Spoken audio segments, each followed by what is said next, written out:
Nilasan yung aking pinamili. Bumili ako ng patatas, guys. 40 pesos lang po. May binili ko guys, 20 pesos tatlo. Malalaki rin siya. Bumili ako ng kangkong. Lalagay ko yan bumili ako ng hipon, guys. Kunting hipon lang naman, guys. Gusto ko nila ng hipon. Sisigang ko lang. And then, guys, bumili ako ng ang favorite ko, mais na malagkit. Ito, guys, mais.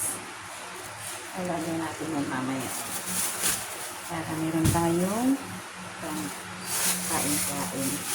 At, hindi akong kain, guys. Alam ko, iinitin ako. Bumili ako ng pangsapig na baboy. Siyempre, hindi mawawala ang ating pang-almasal na hotdog.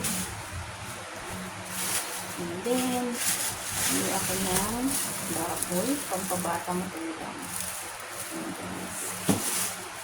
And then, bumili ako ng balapong, ng pamintang buo,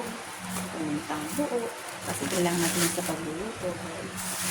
And then, bumili ako ng mga bawang sibuyas, luya, sili, guys.